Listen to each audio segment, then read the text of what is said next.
Minister Justin Trudeau, we have formed a council with our neighbors in Canada to help ensure that women entrepreneurs have access to the networks, markets, and capital they need to start a business and live out their financial dreams.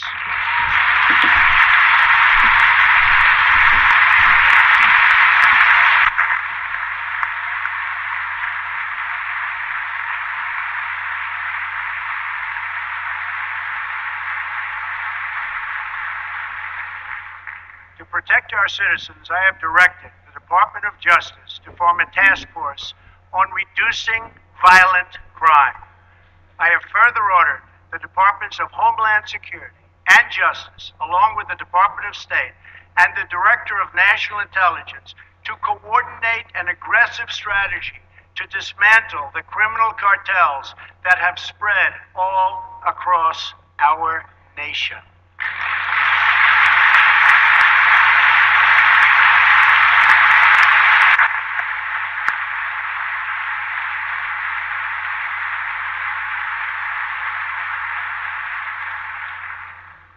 We will stop the drugs from pouring into our country and poisoning our youth, and we will expand treatment for those who have become so badly addicted.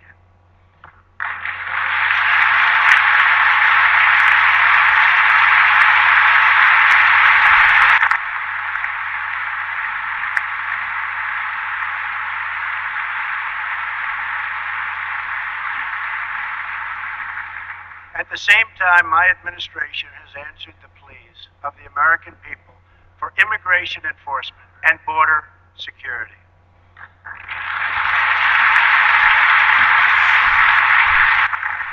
By finally enforcing our immigration laws, we will raise wages, help the unemployed, save billions and billions of dollars, and make our communities safer for everyone.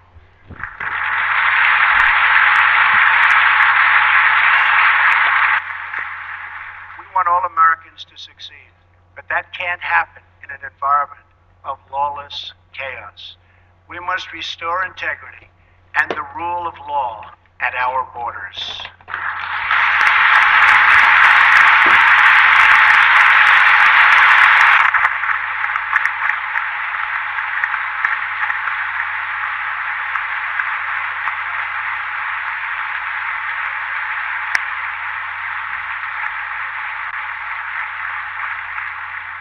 For that reason, we will soon begin the construction of a great wall along our southern border.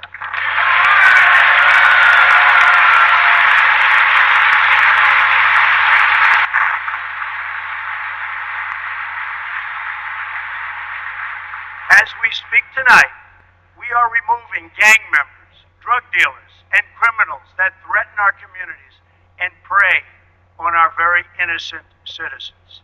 Bad ones are going out as I speak, and as I promised throughout the campaign.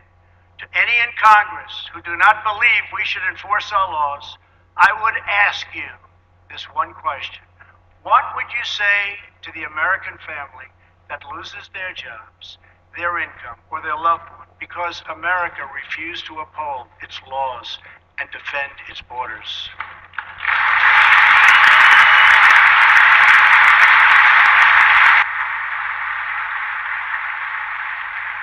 Our obligation is to serve, protect, and defend the citizens of the United States.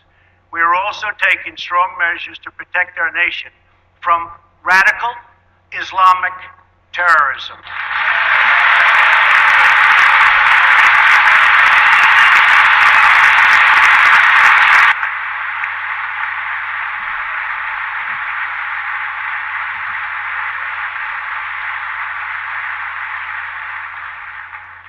According to data provided by the Department of Justice, the vast majority of individuals convicted of terrorism and terrorism-related offenses since 9/11 came here from outside of our country.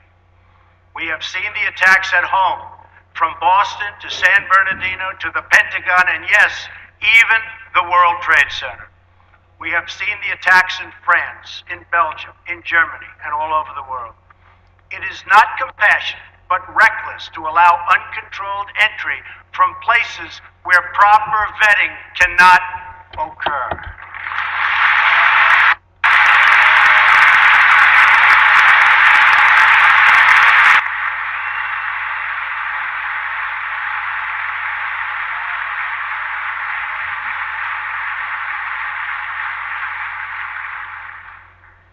Those given the high honor of admission to the United States should support this country and love its people and its values. We cannot allow a beachhead of terrorism to form inside America. We cannot allow our nation to become a sanctuary for extremists.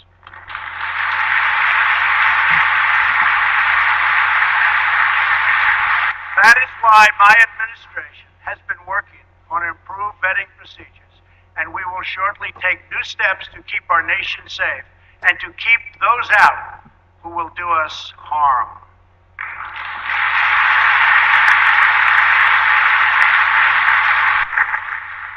As promised, I directed the Department of Defense to develop a plan to demolish and destroy ISIS, a network of lawless savages that have slaughtered Muslims and Christians and men and women and children of all faiths and all beliefs. We will work with our allies, including our friends and allies in the Muslim world, to extinguish this vile enemy from our planet.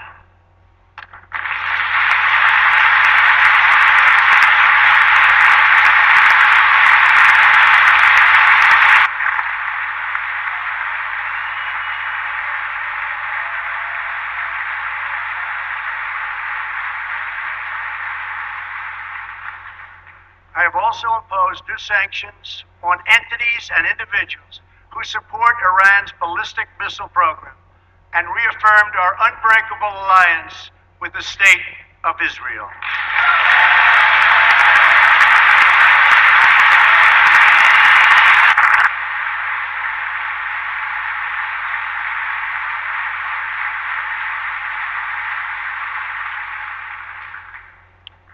Finally, I have kept my promise to appoint a justice to the United States Supreme Court from my list of 20 judges who will defend our Constitution.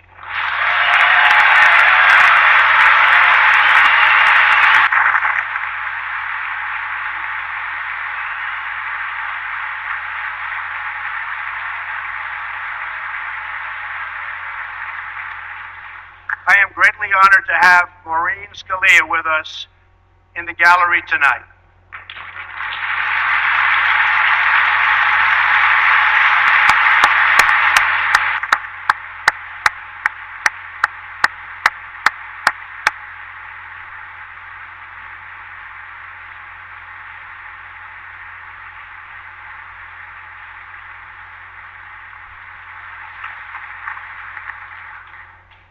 Thank you, Maureen. Her late great husband, Antonin Scalia, will forever be a symbol of American justice. To fill his seat, we have chosen Judge Neil Gorsuch, a man of incredible skill and deep devotion to the law.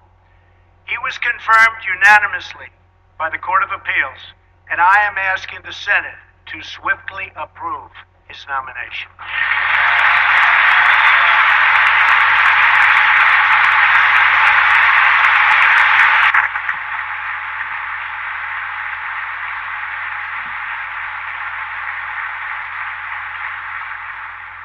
Tonight, as I outline the next steps we must take as a country, we must honestly acknowledge the circumstances we inherited. 94 million Americans are out of the labor force.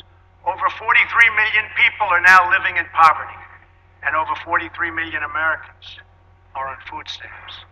More than 1 in 5 people in their prime working years are not working. We have the worst financial recovery in 65 years.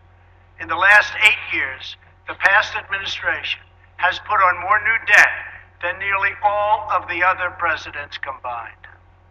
We've lost more than 1/4 of our manufacturing jobs since NAFTA was approved, and we've lost 60,000 factories since China joined the World Trade Organization in 2001. Our trade deficit in goods with the world last year was nearly $800 billion. And overseas, we have inherited a series of tragic foreign policy disasters. Solving these and so many other pressing problems will require us to work past the differences of party. It will require us to tap into the American spirit that has overcome every challenge throughout our long and storied history.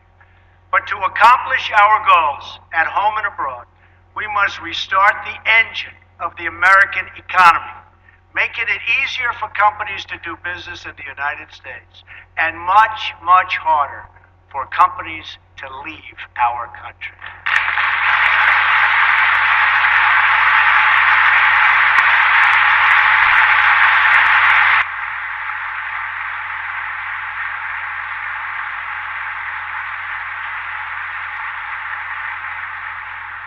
Right now, American companies are taxed at one of the highest rates anywhere in the world. My economic team is developing historic tax reform that will reduce the tax rate on our companies so they can compete and thrive anywhere and with anyone.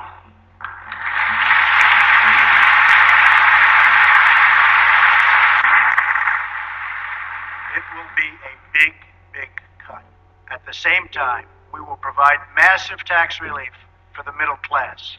We must create a level playing field for American companies and our workers.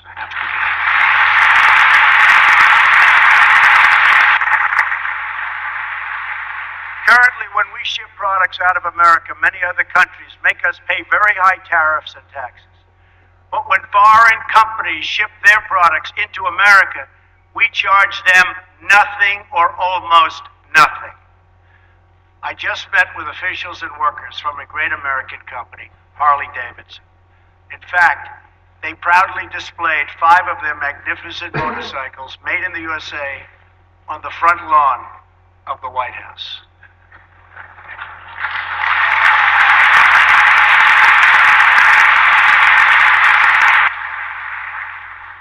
And they wanted me to ride one, and I said, no, thank you. At our meeting, I asked them, how are you doing? How is business? They said that it's good. I asked them further, how are you doing with other countries, mainly international sales? They told me without even complaining, because they have been so mistreated for so long that they've become used to it, that it's very hard to do business with other countries because they tax our goods at such a high rate.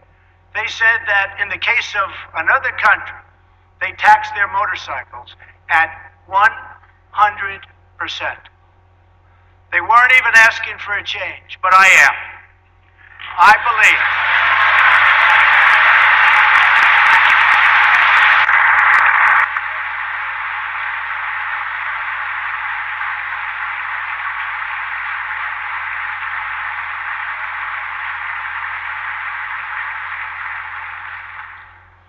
I believe strongly in free trade, but it also has to be fair trade. It's been a long time since we had fair trade. The first Republican president, Abraham Lincoln, warned that the abandonment of the protective policy by the American government will produce want and ruin among our people. Lincoln was right, and it's time we heeded his advice and his words.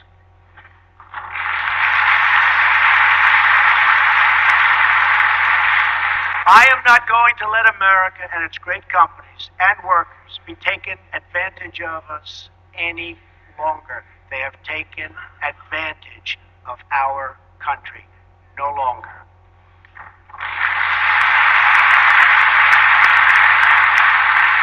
I'm going to bring back millions of jobs.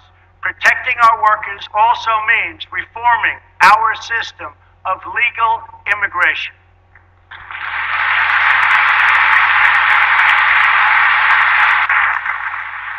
The current outdated system depresses wages for our poorest workers and puts great pressure on taxpayers.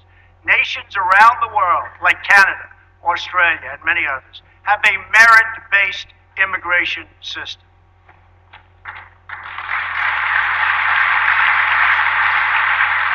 The is a basic principle that those seeking to enter a country ought to be able to support themselves financially. Yet in America, we do not enforce this rule, straining the very public resources that our poorest citizens rely upon. According to the National Academy of Sciences, our current immigration system costs American taxpayers many billions of dollars a year. Switching away from this current system of lower-skilled immigration and instead adopting a merit-based system, we will have so many more benefits. It will save countless dollars, raise workers' wages, and help struggling families, including immigrant families, enter the middle class. And they will do it quickly, and they will be very, very happy indeed.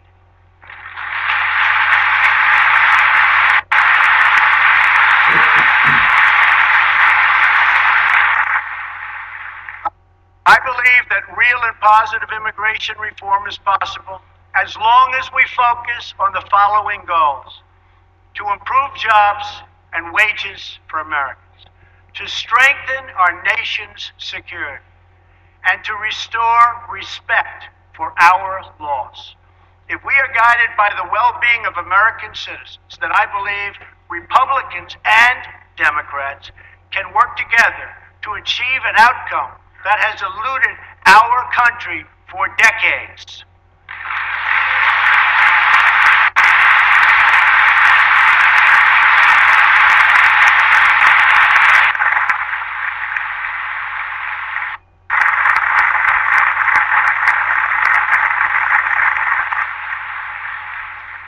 Another Republican president, Dwight D. Eisenhower, initiated the last truly great national infrastructure program, the building of the interstate highway system. The time has come for a new program of national rebuilding.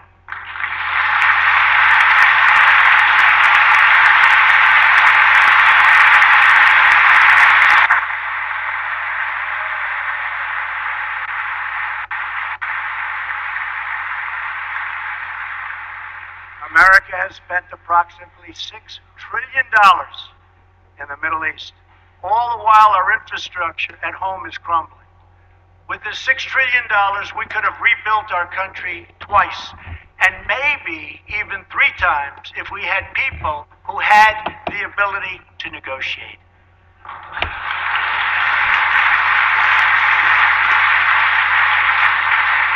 To launch our national rebuilding, I will be asking Congress to approve legislation that produces a $1 trillion investment in infrastructure of the United States, financed through both public and private capital, creating millions of new jobs.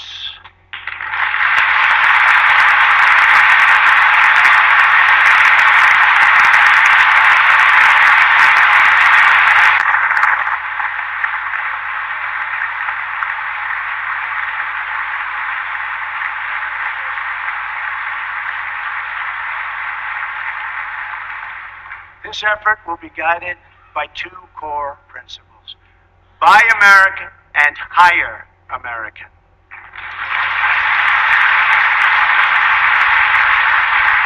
Tonight I am also calling on this Congress to repeal and replace Obamacare.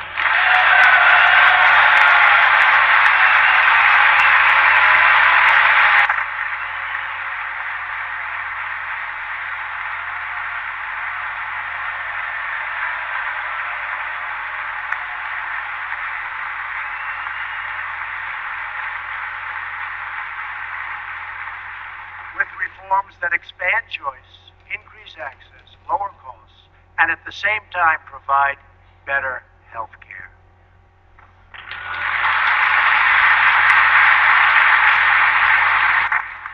Mandating every American to buy government-approved health insurance was never the right solution for our country.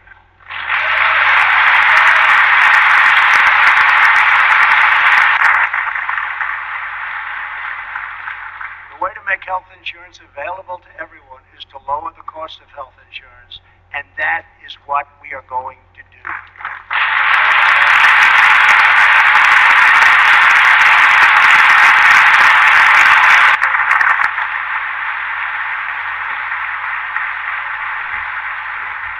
Obamacare premiums nationwide have increased by double and triple digits.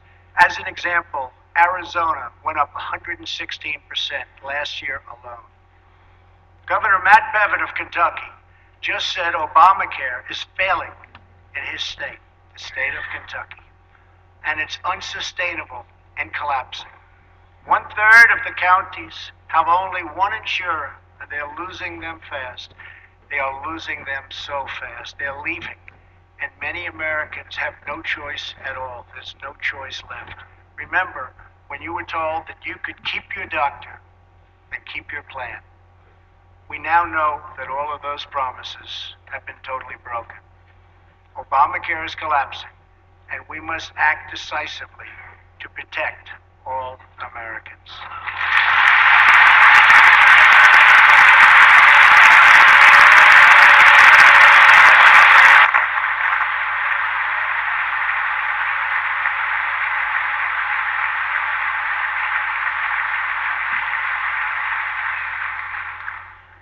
Action is not a choice, it is a necessity. So I am calling on all Democrats and Republicans in Congress to work with us to save Americans from this imploding Obamacare disaster.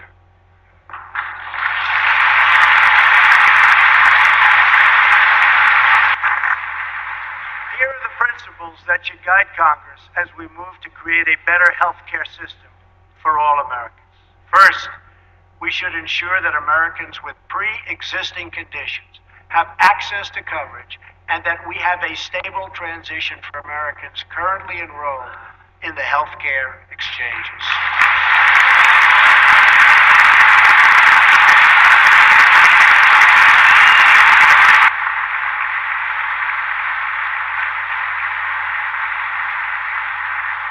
Secondly, we should help Americans purchase their own coverage through the use of tax credits and expanded health savings accounts.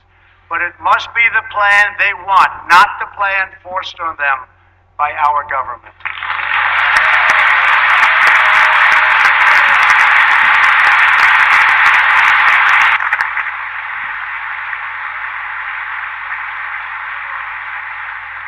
Thirdly, we should give our state governors the resources and flexibility they need with Medicaid to make sure no one is left out.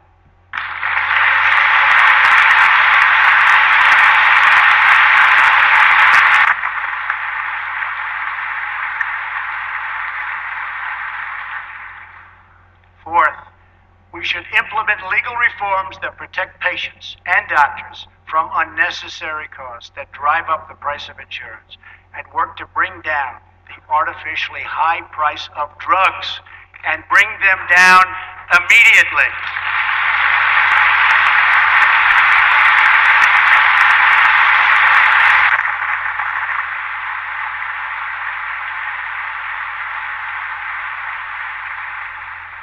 Finally, the time has come to give Americans the freedom to purchase health insurance across state lines.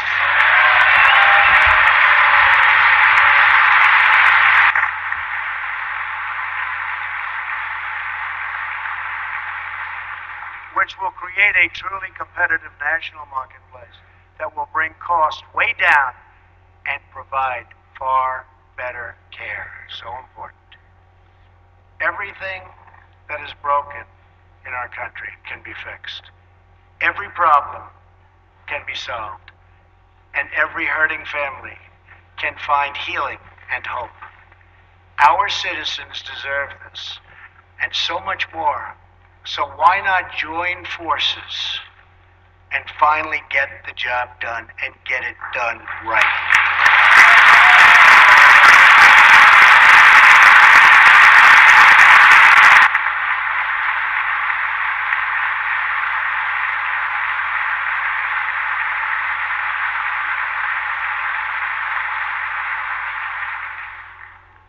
On this and so many other things, Democrats and Republicans should get together and unite for the good of our country and for the good of the American people.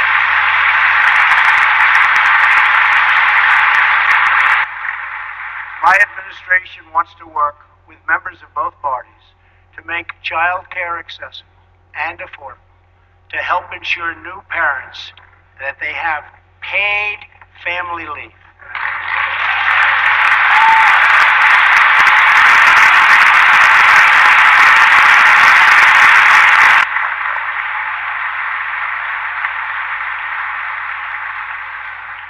To invest in women's health and to promote clean air and clean water and to rebuild our military and our infrastructure.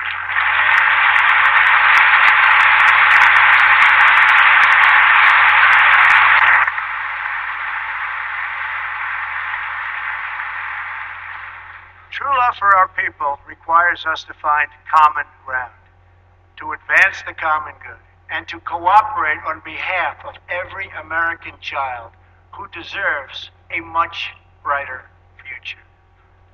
An incredible young woman is with us this evening who should serve as an inspiration to us all. Today is Rare Disease Day, and joining us in the gallery is a rare disease survivor, Megan Crowley. Megan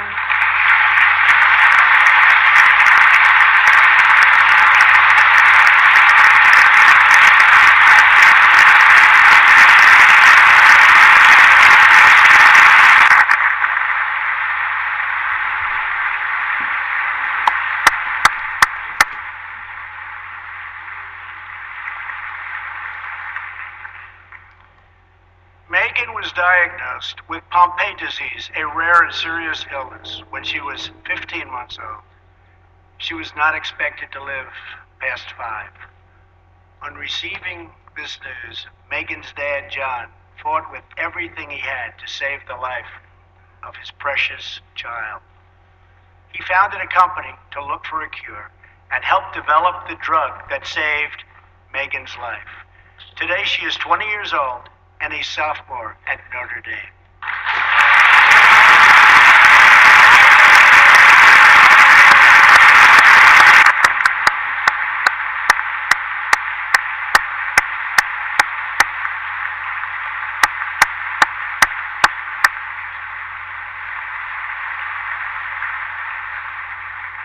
Megan's story is about the unbounded power of a father's love for a daughter. But our slow and burdensome approval process at the Food and Drug Administration keeps too many advances, like the one that saved Megan's life, from reaching those in need. If we slash the restraints, not just at the FDA, but across our government, then we will be blessed with far more miracles just like Megan.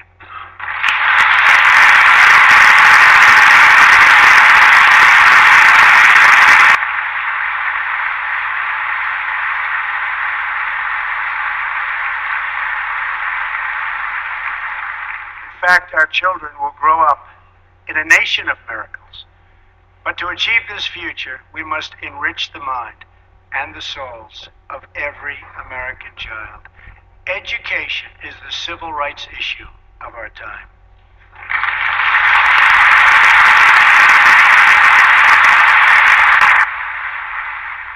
I am calling upon members of both parties to pass an education bill that funds school choice for disadvantaged youth, including millions of African American and Latino children.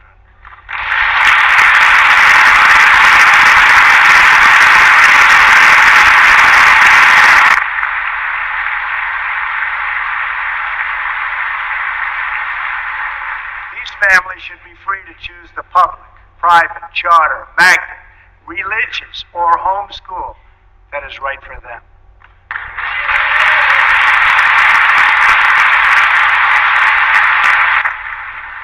Joining us tonight in the gallery is a remarkable woman, Denisha Merriweather.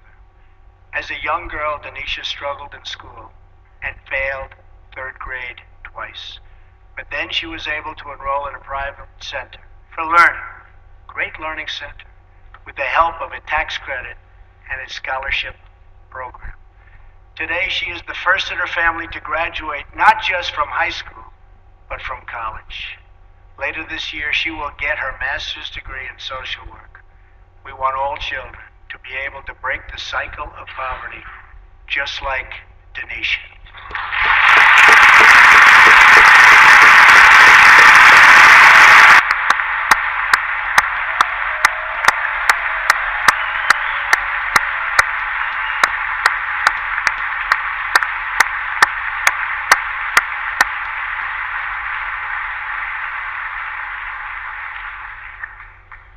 But to break the cycle of poverty, we must also break the cycle of violence. The murder rate in 2015 experienced its largest single-year increase in nearly half a century. In Chicago, more than 4,000 people were shot last year alone, and the murder rate so far this year has been even higher. This is not acceptable in our society.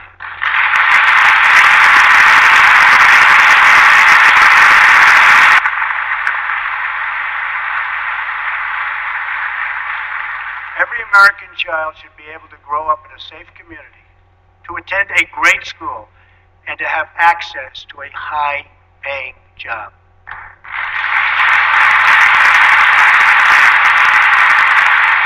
But to create this future, we must work with, not against, the men and women of law enforcement.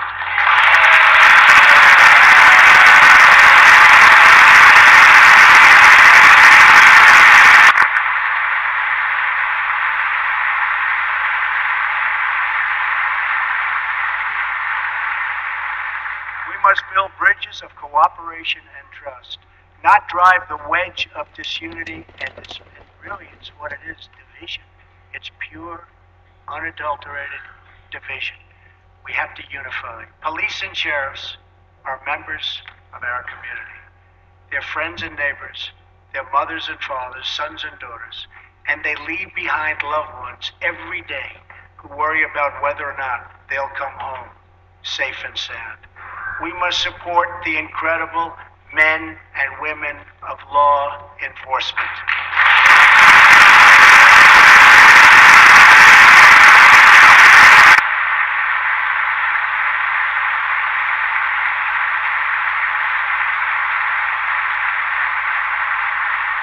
And we must support the victims of crime. I have ordered the Department of Homeland Security to create an office to serve American victims. The office is called VOICE, Victims of Immigration Crime Engagement. We are providing a voice to those who have been ignored by our media and silenced by special interests. Joining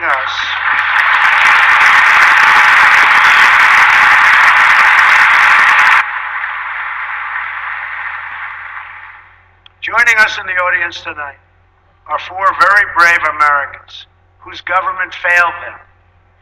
Their names are Jamil Shaw, Susan Oliver, Jenna Oliver, and Jessica Davis. Jamil's 17-year-old son was viciously murdered by an illegal immigrant gang member who had just been released from prison. Jamil Shaw Jr. was an incredible young man with unlimited potential who was getting ready to go to college, where he would have excelled as a great college quarterback. But he never got the chance. His father, who is in the audience tonight, has become a very good friend of mine. Jamil, thank you. Thank you.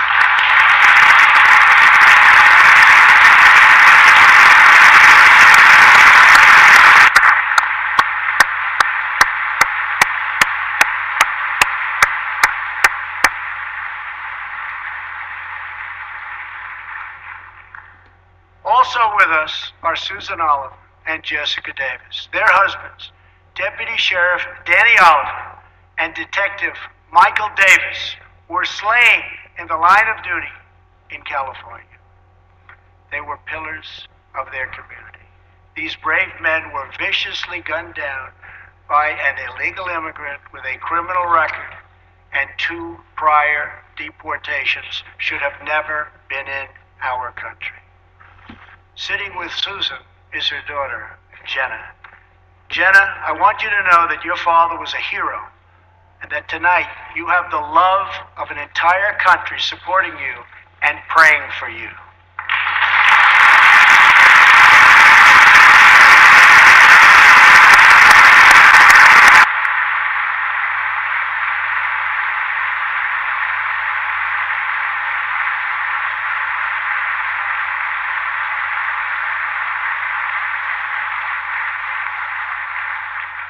To Jamil, Jenna, Susan, and Jessica, I want you to know that we will never stop fighting for justice. Your loved ones will never, ever be forgotten. We will always honor their memory.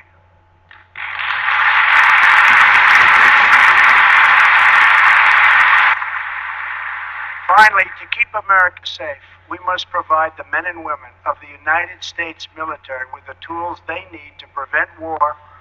If they must, they have to fight, and they only have to win.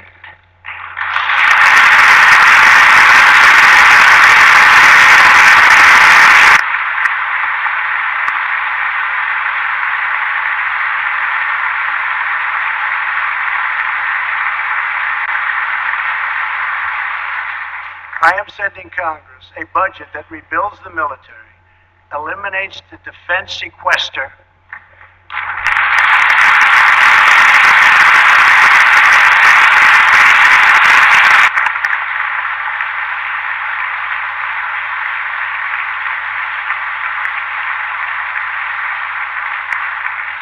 and calls for one of the largest increases in national defense spending in American history. My budget will also increase funding for our veterans. Our veterans have delivered for this nation, and now we must deliver for them.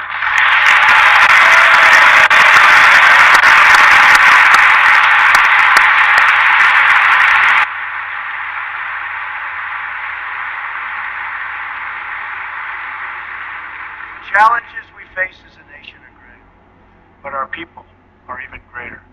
And none are greater or braver than those who fight for America in uniform.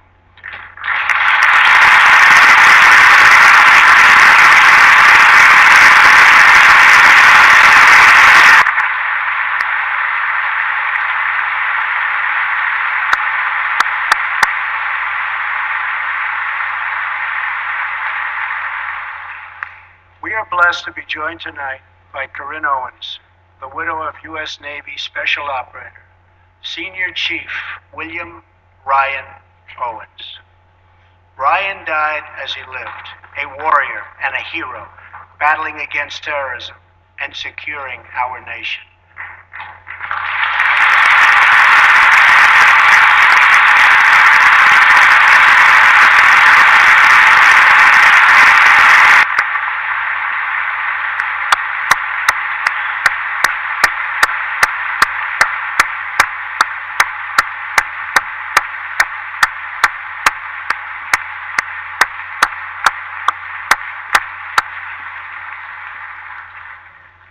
I just spoke to our great General Mattis just now, who reconfirmed that, and I quote, Ryan was a part of a highly successful raid that generated large amounts of vital intelligence that will lead to many more victories in the future against our enemy.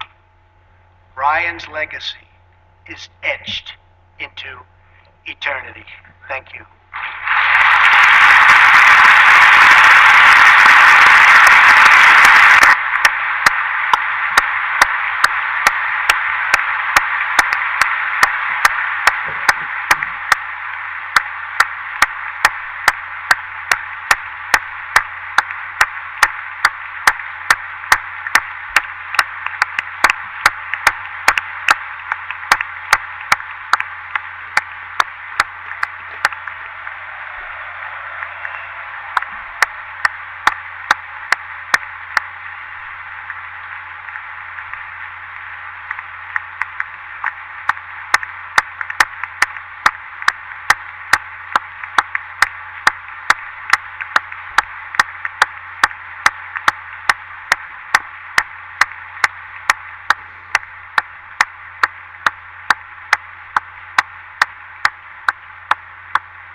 Ryan is looking down right now.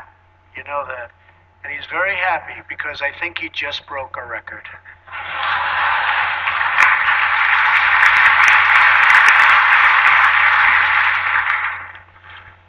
Because the Bible teaches us there is no greater act of love than to lay down one's life for one's friends.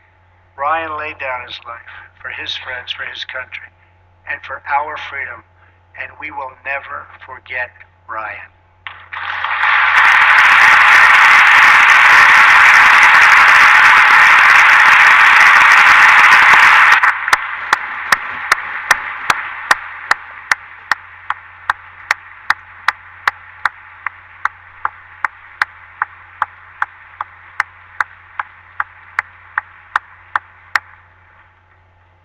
To those allies who wonder what kind of a friend America will be, look no further than the heroes who wear our uniform.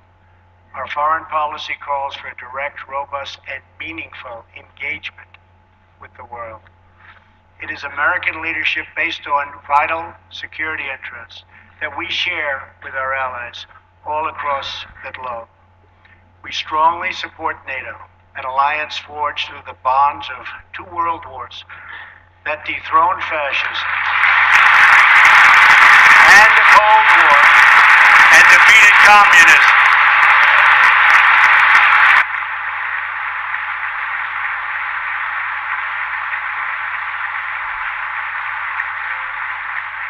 But our partners must meet their financial obligations.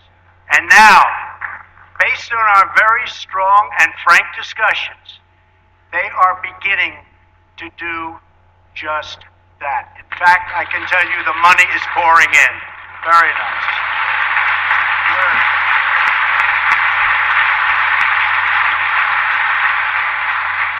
We expect our partners, whether in NATO, the Middle East, or in the Pacific, to take a direct and meaningful role in both strategic and military operations and pay their fair share of the cost, have to do that. We will respect historic institutions, but we will respect the foreign rights of all nations, and they have to respect our rights as a nation also.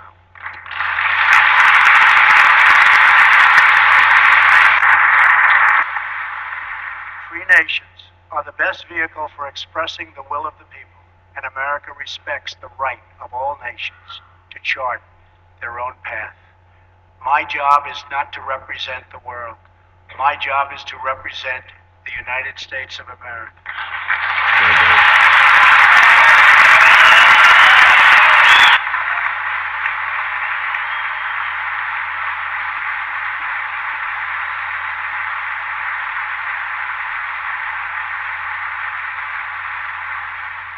But we know that America is better off when there is less conflict, not more. We must learn from the mistakes of the past.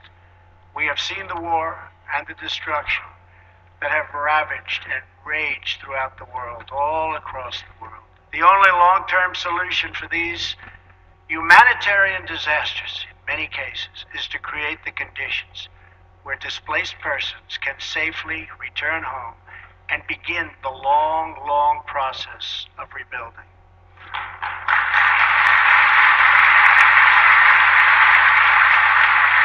America is willing to find new friends and to forge new partnerships where shared interests align. We want harmony and stability, not war and conflict. We want peace wherever peace can be found. America is friends today with former enemies. Some of our closest allies decades ago fought on the opposite side of these terrible, terrible wars. This history should give us all faith in the possibilities for a better world. Hopefully, the 250th year for America will see a world that is more peaceful, more just, and more free. On our 100th anniversary in 1876, citizens from across our nation came to Philadelphia to celebrate America's centennial. At that celebration, the country's builders and artists and inventors showed off their wonderful creations. Alexander Graham Bell displayed his telephone for the first time. Remington unveiled the first typewriter. An early attempt was made at electric light. Thomas Edison showed an automatic telegraph and an electric pen. Imagine the wonders our country could know in America's 250th year.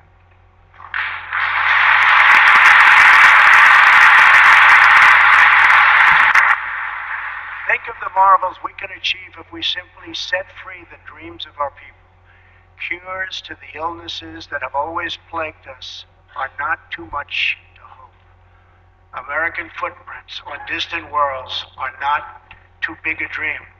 Millions lifted from welfare to work is not too much to expect.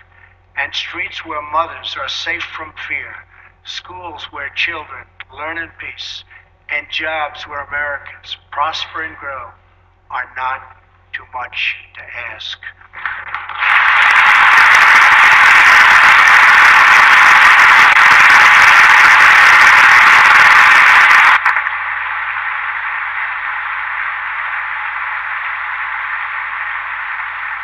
When we have all of this, we will have made America greater than ever before.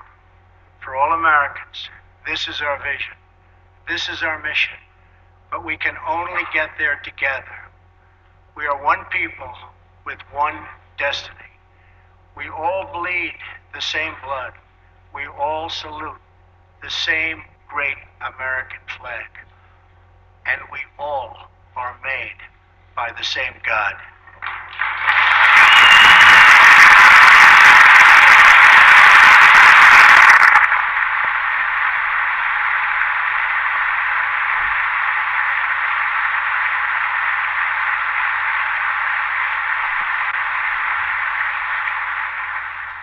When we fulfill this vision, when we celebrate our 250 years of glorious freedom, we will look back on tonight as when this new chapter of American greatness began. The time for small thinking is over. The time for trivial fights is behind us. We just need the courage to share the dreams that fill our hearts, the bravery to express the hopes that stir our souls, and the confidence to turn those hopes and those dreams into action.